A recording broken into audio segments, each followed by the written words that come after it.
گایز چطورید؟ خیلی خوش اومدید به این ویدیو. من داخل این ویدیو اومدم یه کارت دی باز کنم به همراه تاها XL. ببینه بزنم. خب اینم تاها XL، چنلشو براتون میذارم، حتما ساب کنید. آماده برم باز کنم. 1 Let's go. 2 3 ببینیم چی عجب سوسیسی واقعا. ببین توش چه سوسیسی میتونه باشه. آماده اینو نگاه نکنید جلو درون رو میگیرم. نه باز کنیم. نه باز میکنیم چون سامی گفت باز کنیم. اینجا کدوس رو داریم ما بازیکن رئال مادرید. بازیکن رئال مادرید میذارم اینجا بچه.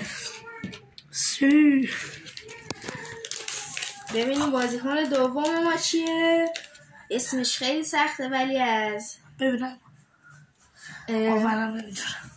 آسه میلانه و داخل فرانسه هم به دنیا آمده. همین انده خوششانسمونم که قراره اینجا قرار دهیم.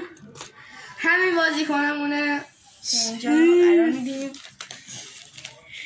یه 2 تا کارت برچسبی هم داریم که یکیش برای منچستر نه بلش کن. این تیم رو یادم رفت نمیدونم چرا. بایر مونیخه. بایر مونیخ. یه چیز افتاد کنم. بعدی چیه؟ بعدی هم دورتمونده. بچه خوبیه. آره اینجا من زیاد آشنایی ندارم، فقط بین همه‌شون فکر کنم اینو اشتباه. من عاشق این شدم. این برای تیم منتخبه، اوورالش نده. آره اونا تیم منتخب هم بالش هست. اینو اگه تا خواست میدیم بهش. من اینو میخوام. قبول. آقا قبول.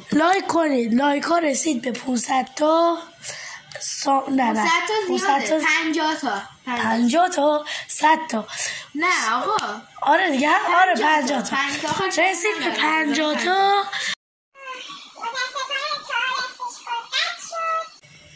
بعد قرار بود که اگه ما 50 تا لایک بکنیم سامی یه قول گذاشتیم هم اینو به من بده هم اینو به من بده. اوورالش زده. اینو بهش بدم با این تیم منتخبه رو.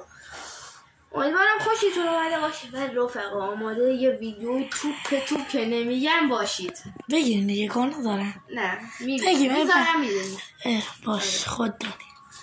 مرسی دانجای که یه راهنمایی بکنیم. آقا ویدیو طولانی نه که نصف اون ویدیو تو چنل منه و نصفش قراره توی چنل سامی برگزار بشه دیگه. همینو بگم دیگه.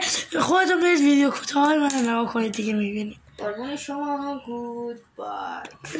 پیس.